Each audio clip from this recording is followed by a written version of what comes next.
Matrix and determinant. Matrix is an array where some elements are arranged in rows and columns. A is equal to Aij m cross n, where m denote number of rows and n denote number of columns. A11, A12 up to A1n. First row, first column, first row, second column, first row, nth column. A21, second row, first column, second row, second column, second row, nth column. Up to A m1, mth row first column, mth row second column, up to mth row nth column. For example, 1 2 1 2 3 1. There are 2 rows and 3 columns. 2 cross 3 is the order of the matrix. M cross n means m rows and n columns. This is order of matrix. Now types of matrix. If there are single row, then matrix is called row matrix. If there is only single column, then matrix is called column matrix. Number of rows is equal to number of column, then matrix is called square matrix. Now we see equivalent of matrix. Two matrices are equivalent if their corresponding elements are equal. That means if we compare corresponding element, then y is equal to 5, z is equal to 3, x is equal to 2. By this we can find the value of unknowns by comparison. X is equal to diagonal to 4 minus 5. That means this is the diagonal matrix. Only diagonal elements are there, other elements are 0. Minus 3 16, only diagonal elements are there. We have to find x plus 2y. We multiply 2 with all element of y, then we get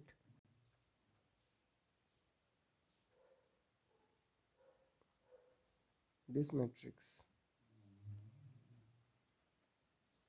This is also diagonal matrix. A is equal to this matrix and B is this matrix. We have to verify that A multiplied by B whole dash means transpose is equal to B transpose multiplied by A transpose. Transpose means we convert rows into column. At first we see multiplication of A into B. First row multiply by first column with corresponding element. This is the process.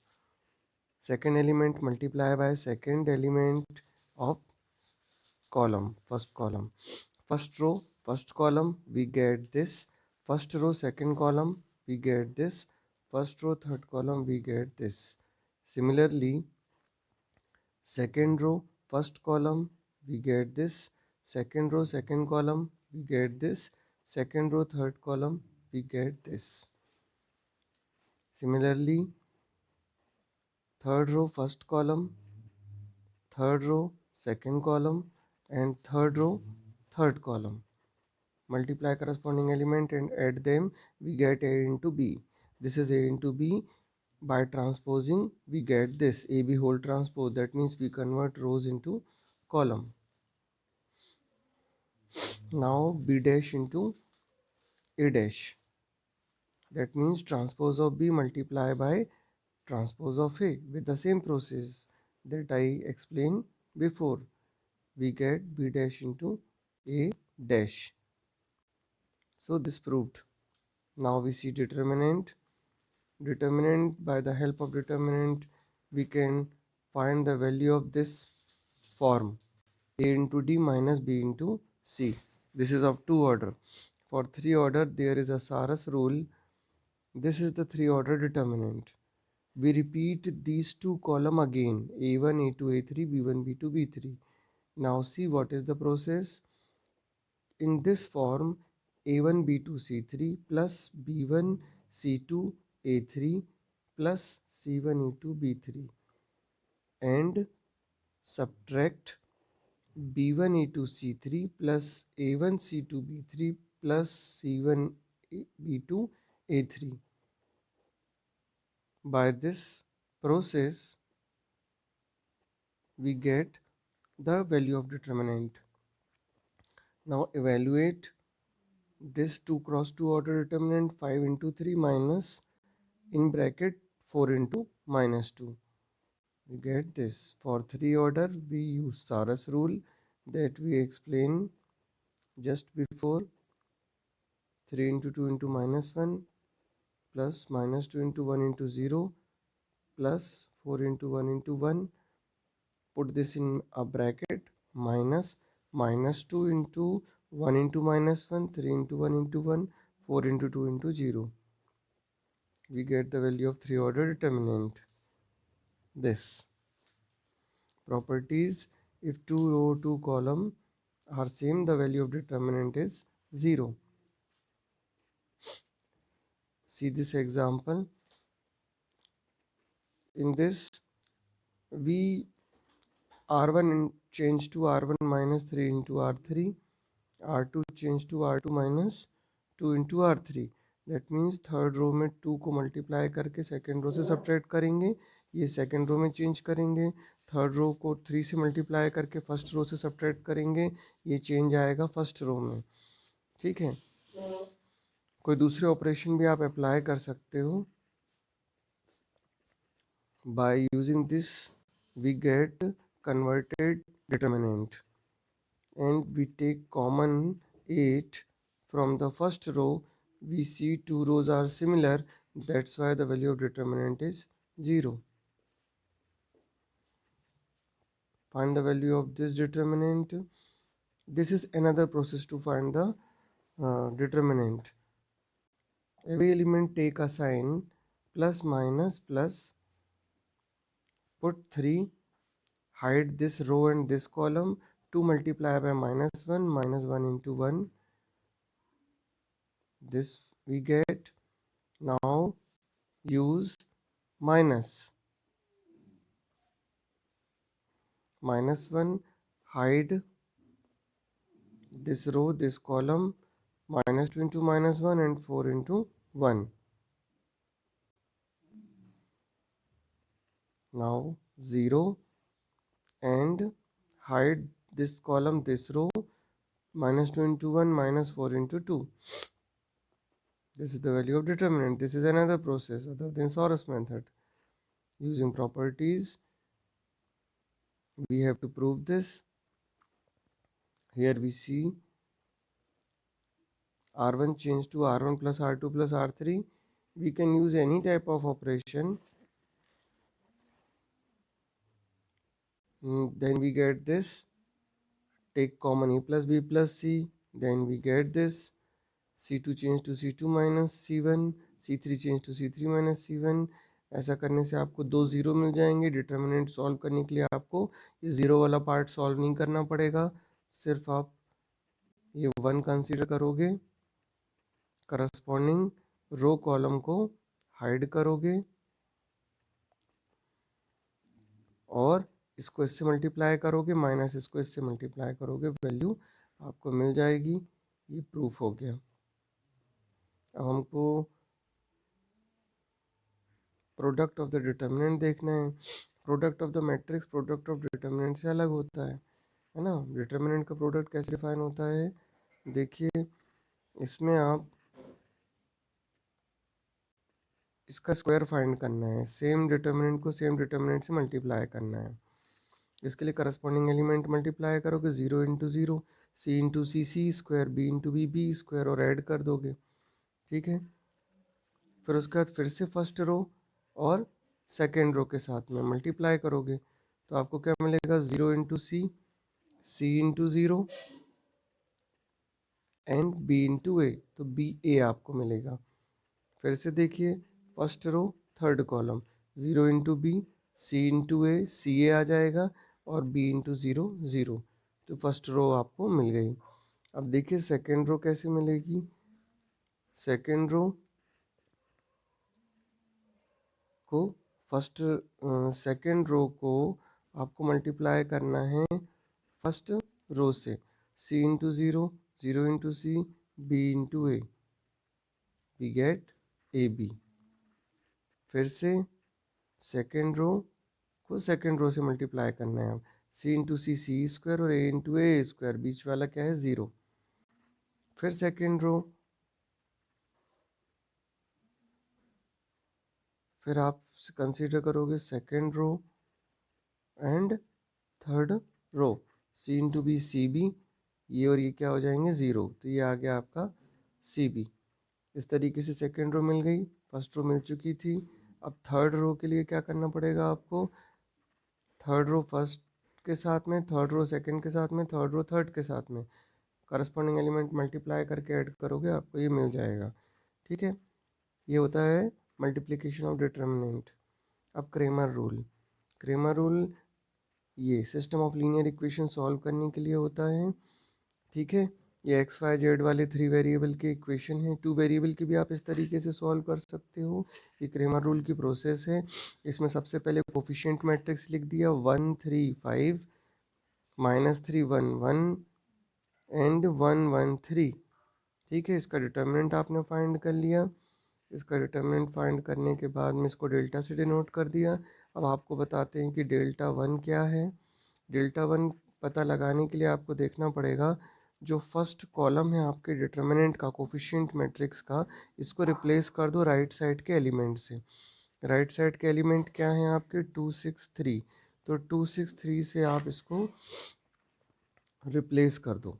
ठीक है, 263 से आपने क्या किया, इसको replace कर दिया first वाले कॉलम को। बाकी सब वही एंट्री है जो पहले थी आपकी, और इसका डिटर्मिनेंट सॉल्व कर लिया डिटर्मिनेंट फाइंड करने के तरीके से, तो ये डेल्टा वन मिल जाएगा। फिर से आप कोफिशिएंट मैट्रिक्स लोगे और सेकेंड वाले कॉलम को रिप्लेस कर दिया, ये राइट साइड के एलिमेंट है 263। ठीक है, वैसे डेल्टा थ्री पता लगाने के लिए थर्ड वाले कॉलम को 263 से आपने रिप्लेस कर दिया। ऐसा रिप्लेसमेंट करने के बाद में आपको डेल्टा टू और डेल्टा थ्री पता चलेगा। अब एक्स वाई जेड कैसे निकालते हैं, delta one divided by delta, ये वैल्यूज़ को डिवाइड कर दो, डेल्टा टू को डेल्टा से डिवाइड करोगे वाई आ जाएगा, वैसे ही डेल्टा थ्री को डेल्टा से डिवाइड करोगे तो जेड आ जाएगा। ये भी इम्पॉर्टेंट है बहुत, matrix method for solving system of equation. जैसे क्रेमर रूल बताया वैसे ये एक डिफरेंट प्रोसेस है। इसमें आप ये वाला कोफिशिएंट मैट्रिक्स लिखोगे 1 2 2 1 5 1 1, जेड का कोफिशिएंट 1 है, 1 7 -1, और एक्स वाई जेड इनका मल्टीप्लाई पॉसिबल है क्योंकि ये 3 × 3 का मैट्रिक्स है और ये 3 × 1 का मैट्रिक्स है। जब पहले वाले मैट्रिक्स के कॉलम दूसरे मैट्रिक्स के रो से इक्वल होते हैं तो उनका मल्टीप्लिकेशन पॉसिबल होता है। ये मैट्रिक्स इक्वेशन है आपके क्वेश्चन की। और अब इसको आप ए एक्स, इसको ए, इसको एक्स और इसको बी लिख सकते हो, a x is equal to b, तो एक्स इज इक्वल टू क्या हो जाएगा, ए इनवर्स बी। ठीक है, अब ए इनवर्स कैसे निकालते हैं, adjoint of a divided by determinant of a. ठीक है, डिटर्मिनेंट आपको पहले ही बता चुके हैं। अब एडजॉइंट कैसे निकालेंगे, उसके लिए सारे एलिमेंट के एडजॉइंट निकालना पड़ेंगे। ए वन वन का मतलब है फर्स्ट रो फर्स्ट कॉलम में जो भी एलिमेंट लिखा था उसका आपको एडजॉइंट निकालना है। तो एक बात ध्यान रखिए, जैसे मैं ए वन वन लिख रहा हूँ तो -1 टू द पावर आपको 1 + 1 लिखना है।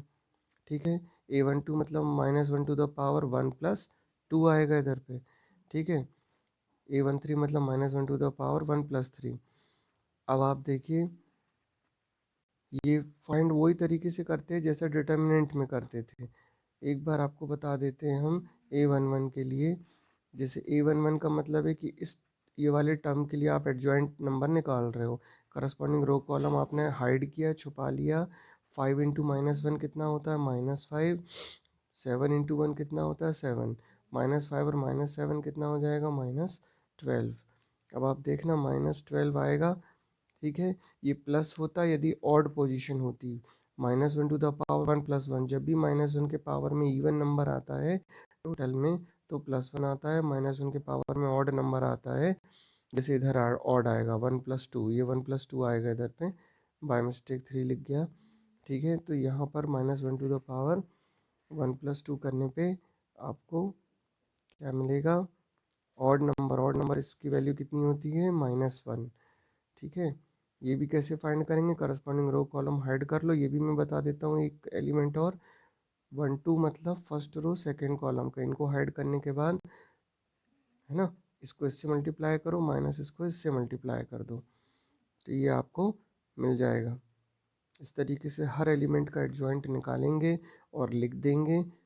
जिसकी जो वैल्यू आई थी, जैसे पहले वाले की वैल्यू पहले के प्लेस पे लिख दी, दूसरे की वैल्यू दूसरे के प्लेस पे लिख दी फर्स्ट और सेकंड कॉलम में, और इस पूरे बने हुए मैट्रिक्स का आपको ट्रांसपोज निकालना है।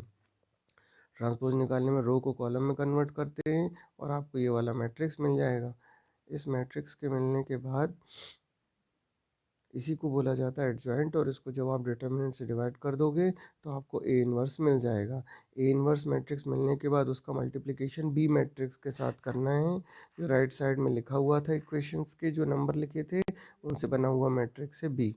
इनको मल्टीप्लाई करने पे आपको ये मिलता है, और इसको कंपैरिजन करने पे एक्स वाई जेड की वैल्यू मिल जाएगी, x1 y3 z5। ठीक है। कैरेक्टरिस्टिक रूट किसको बोलते हैं, आइगन वैल्यूज़ किसको बोलते हैं, ये आपको एग्जांपल के थ्रू बताते हैं। कोई मैट्रिक्स आपके पास में है, अब स्क्वायर मैट्रिक्स होना ज़रूरी है। A minus lambda I, I identity matrix है उसी ऑर्डर का जिस ऑर्डर का आपका मैट्रिक्स है, ए माइनस लेमडा आई। जब आप लेमडा का मल्टीप्लाई करोगे आइडेंटिटी मैट्रिक्स में तो आएगा लेमडा 0 0 0 लेमडा 0 0 0 लेमडा, और जब सब्ट्रैक्ट करोगे तो आप देखते हो कि डायगोनल एलिमेंट में से लेमडा सब्ट्रैक्ट हो गया। लेमडा एक वेरिएबल है। ठीक है। आइडेंटिटी मैट्रिक्स में आपको बता दूं 1 0 0 0 1 0 0 0 1, इसमें लेमडा का मल्टीप्लाई करोगे तो 1 की जगह लेमडा आ जाएगा, बाकी एलिमेंट आपके ज़ीरो हैं। जब सब्ट्रैक्ट करोगे इसको ए माइनस लेमडा आई तो डायगोनल एलिमेंट में से सब्ट्रैक्ट होगा लेमडा, दिखने में ऐसा मैट्रिक्स आएगा। अब आप ये कॉलम या रो ऑपरेशन लगा के सिंप्लीफाई कर सकते हो ताकि ज़्यादा से ज़्यादा आपके ज़ीरो आ जाए, अंदर अंदर ज़ीरो आ जाते तो वो वाला पार्ट सॉल्व नहीं करना पड़ता इक्वेशन बनाते समय, डिटर्मिनेंट निकालते समय। ठीक है। और सिंप्लीफाई नहीं करते हो, आप डायरेक्ट भी डिटर्मिनेंट निकालते हो तब भी आपको डिटर्मिनेंट निकालने पे सेम इक्वेशन मिलेगी। डिटर्मिनेंट कैसे निकालते हैं, पैरेलल लाइन से डिनोट करते हैं। ये एलिमेंट लिखा, इसको हाइड किया, इनको मल्टीप्लाई किया, माइनस इसको मल्टीप्लाई किया, फिर आपने सेकेंड एलिमेंट के ऊपर माइनस लगा के लिखते हैं, पहले से माइनस है तो ये क्या हो जाएगा प्लस। ठीक है। तो आप इसको भी डायरेक्ट ऐसे भी सॉल्व कर सकते थे और यहाँ से भी सॉल्व कर सकते थे। सॉल्व करने के बाद आपको ये इक्वेशन मिलती है, इस इक्वेशन को बोलते हैं कैरेक्टरिस्टिक इक्वेशन। और इस इक्वेशन को जब आप सॉल्व करोगे या तो कैलकुलेटर के थ्रू या फिर नाइन्थ टेंथ में आपने रिमाइंडर फैक्टर थ्योरम पढ़ी थी, हिट एंड ट्रायल मेथड। आपने देखा कि सब में से लेमडा कॉमन आ रहा है, कॉमन निकाल लिया। अब आपकी क्वाड्रेटिक इक्वेशन बन गई। क्वाड्रेटिक को मिडिल टर्म स्प्लिट करोगे, मध्य पद विचलन जिसको बोलते हैं, तो क्वाड्रेटिक को फैक्टराइज करो, या जिसको वो भी नहीं बनता तो minus B plus minus under root B square minus 4ac/2a, ये फॉर्मूला लगा देना, आपको इसके रूट मिल जाएंगे। ठीक है। तो 3 और 15 रूट मिलेंगे, आपने 3 लिख दिया 15 लिख दिया लेमडा माइनस करके, तो इस तरीके से आपको 3 फैक्टर मिल गए। इनको आइगन वैल्यूज़ बोला जाता है। और ये जो इक्वेशन